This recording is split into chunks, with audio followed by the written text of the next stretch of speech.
So here's what we want to accomplish here for this morning, is to learn how to build one of these, this is the low tunnel or the quick hoop.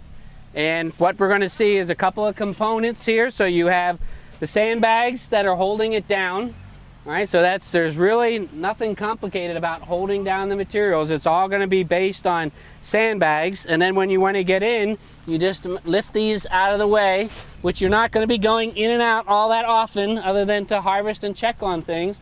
Then this is we'll call generically frost fabric, and it comes in different thicknesses. This is probably the more lightweight, but this is designed to be about 85% light transmission. Now in the wintertime, when it gets really cold, you can put an additional layer on top of this of plastic to protect them from the wind. What are these hoops made of? The hoops are made of something called electrical metal tubing, and if you shorten that, it's EMT for electrical metal tubing. It comes in this 1/2 inch size, it comes in 3/4, 1 inch, 1 1/4, 1 1/2. All right, a piece like this costs about $2 or so. So for not very much money, we get something that is going to allow you to start crops early. See what Bob has in here is peppers. All right, so do you want to step in here and tell us a little bit about how they've been useful for you? We had broccoli in these 2 beds right here. All of our beds we're trying to make 6 foot wide by 36 foot long. And we took over 174 pounds of broccoli off from these 2 beds alone with the low tunnels. We didn't have any bugs, and that's the biggest thing that it has kept the bugs off from our vegetables. And we also experimented with the low tunnels with plastic over top with carrots, lettuces, spinach, kales, and onions. And with the agribon with plastic over it, we planted the day after Thanksgiving, and on March 1st we were picking carrots, lettuce, spinach, and that in the snow. So it's possible, I mean totally possible year round. And one thing that Elliot talks about is when it reaches 10 hours of daylight, when it starts to go below that, make sure you have everything planted before that time. All right, we're going to move to our next location then. And so that's another place for them. So now we're ready to bend some pipe. So I'm going to do 1 or 2, and then we're going to help, between Brendan and myself, help you so that you can all bend some. Part of when I'm demonstrating this, particularly with the students, it's kind of like the magic show. Okay, here it is, now it's straight, and now it's curved. So for a 6-foot hoop, like what Bob is using here, we're just going to insert the end of the pipe through the strap here, just so it comes right to the end of the pipe. All right, and then we're going to start pulling this around. It would be better again for me to pull it as opposed to push it. So this is not attached to this table. There are ways you can attach this. There's also things you can buy to hook it to a bumper on a car if you don't have something permanent, let's say. But we're just bringing this around. All right, and you can overdo this, but we're bringing it around till it touches there, and then we let it come back. And now we're going to feed it so about half of what we bent comes out. All right, and we want to, if Brendan wasn't there holding it, if I wasn't paying attention, I could turn this and it would go up, or it could drop down, and that's not going to work. I'm going to take this extender, which comes with the kit, okay, and now that allows me to pull it around a little bit more, and we go through one more time up to the end here, and we pull that around, okay, and now Brendan pulls it out and goes ta-da, okay, all right. And if we did it right, I'm going to grab a tape measure. We want to check the distance across the bottom there. Should be 6 foot. Within 1 inch. Okay? Okay. So this is a 6-foot hoop. If we look at, Brendan, could you hold that for a second? How tall it is just over 3 feet. But it's going to go in the ground, so it's going to be less than that when we get to that point. But there's another bender. You see that it has a longer curve. And just let me show you one. So So it's a little bit taller, but not as wide. Again, lots of times the planting is all done, and then you come in and put the hoops in. So you could sow everything, then come in and put the hoops in place, and then go from there. Okay? So now, are we ready to have some of you bend some pipe? Okay. So who's up first? Your name is Debbie. All right, then Brendan's gonna help you. Get it in here. You're gonna want to pull it. So you're gonna want to be on that side of it. On the other side. There you go. So you want to line it up in here so that the edge meets the edge. We're pretty much there. And like John said, Closer your in. instinct would, yeah, you want to be closer in. So even here is You fine. want to And lift we this wanna up keep so it's that up. level. Yep. Okay. And then we don't want to jerk at all. We want to just slowly, kind of like you're rowing. You're doing it. Yeah, look at you. Back to that. And now you can be up right. You can come up close. Yeah, you can be up right Here? there. Yeah, that's fine. Oh, that is yeah. easier. Pull it right to the point where you're done. Okay, that's good. Could we get maybe one or two people to just hold this so that we have resistance because it's not bolted into the table. Very good. That feels good. And then let the spring come back. Let it just loosen up all the way. Okay. And then we'll slide it in another halfway mark, maybe right there. That's good. That's great. Good. And then go ahead and let the spring come all the way back. Yep. Go ahead and put that on the end there. Okay. Yeah, good. Okay. Go ahead and beautiful. Great job. Right there. That's good. And then loosen it up. Let it go all the way, and we'll find the edge. So that's probably good right there. Right there? Go ahead and put it in there. Okay. Do the same thing. Call it good. Spring back. Now you gotta hold it and say ta-da.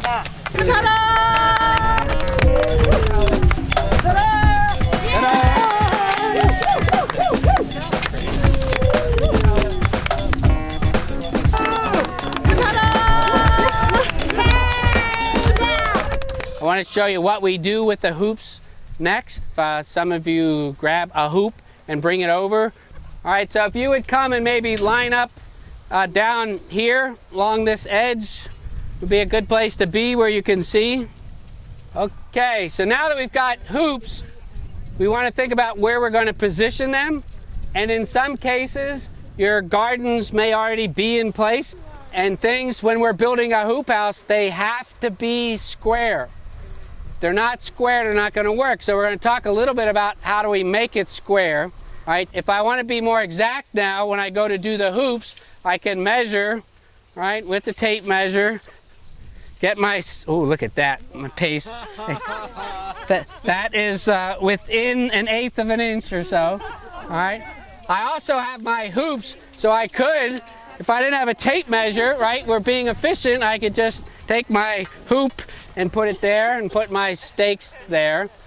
If we have something that actually has numbers on it, this is called a smart stick, okay, when you're building. And if you have this, a smart stick has two ends, okay? It has the dumb end and the smart end, okay? So the smart end is where he takes the reading, so Brendan's going to have the smart end. So I want to go about 40 feet or so. We're going to put these at 5-foot spacing, so you hold it at 40 and we'll get our 40 feet, okay? And then we'll go over here and get our 40 feet. Go move over to the next post, please.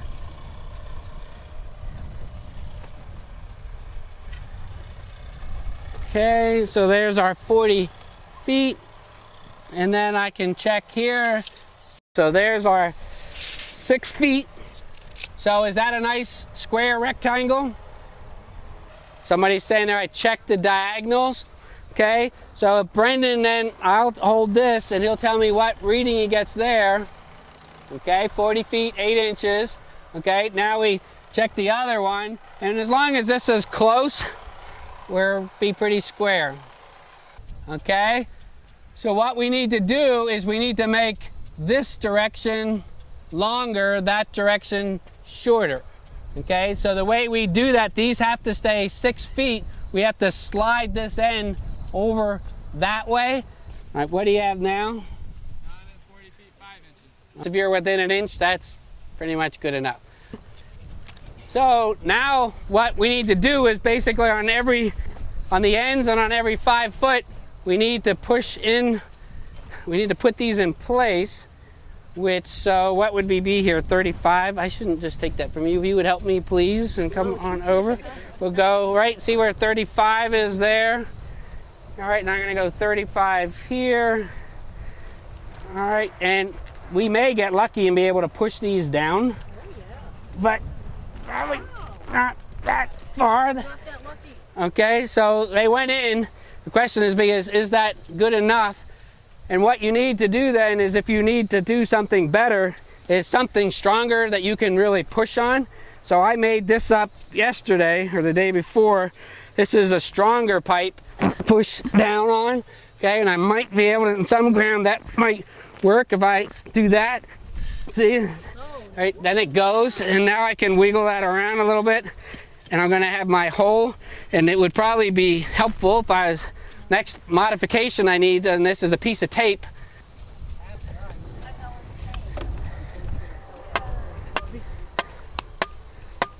Need to be at least 10 inches or so. Okay, so who likes to place their hoop here? Might take 2 people to push in on that. All right, and then it just slides right in. Much easier, right? Wow. So let's see, what should we call it? So this is a tool, whatever. I don't think it has an official name, but it's for a hole starter or something like that. So maybe we could have a hole making team, one going down each side, and then a team that is going to, then the rest of you can work on putting those in. So we could also tap on that with the sledgehammer.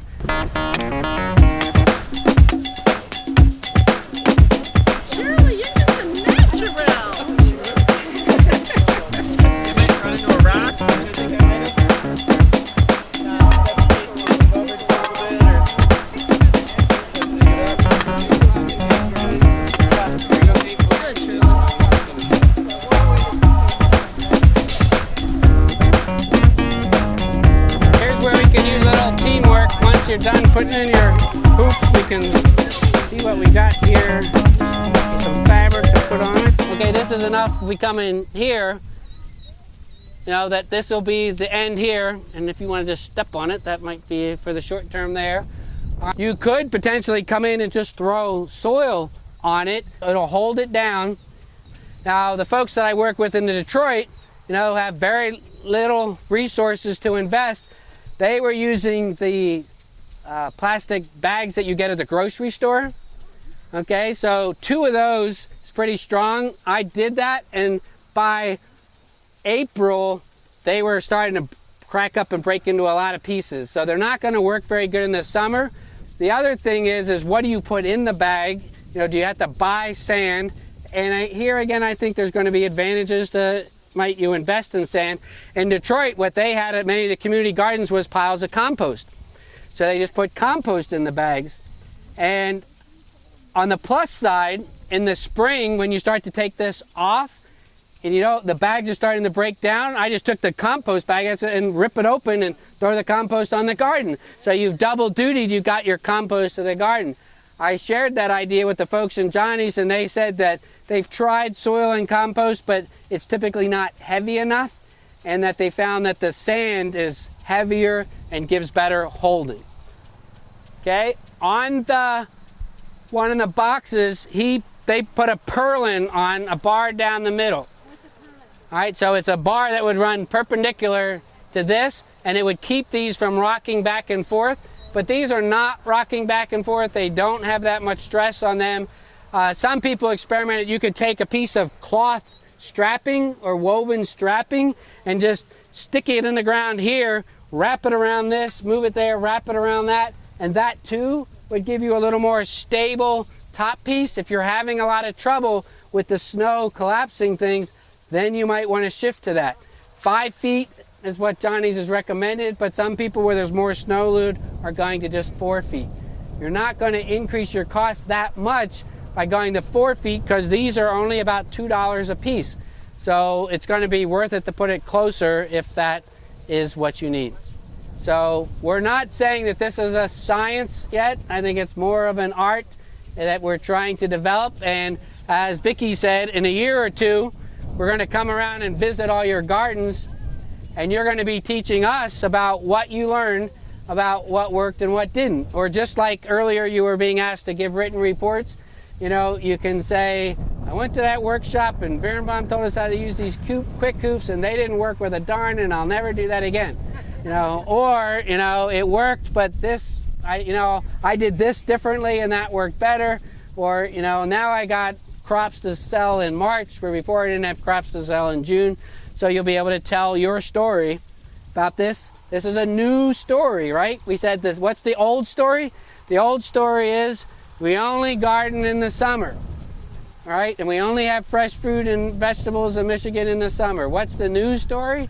We have year-round fresh fruits and or vegetables and maybe some fruits, depending on storage and stuff. It's getting to the point where people can start to make a living, and that's, again, a piece of the puzzle, getting you healthy, getting you the income that you want, and being able to support family and all those good things. Let's give ourselves a round of applause. We did pretty good this morning, right? It's so amazing how fast this is. Oh, yeah. One of the ladies in our group for our county will get one today, and then she will teach the rest of us wise women, and then we'll get it, and then we'll be able to use it and teach other people. Oh, I think it's absolutely awesome. Terrific. It helps the ladies feel confident in growing their own fruits and vegetables and then selling them at the farmer's market. This is awesome that the state is doing this for our ladies. I'm really happy. I feel like we've got some solid steps here in place, and that we're ready to move on to the next thing this afternoon.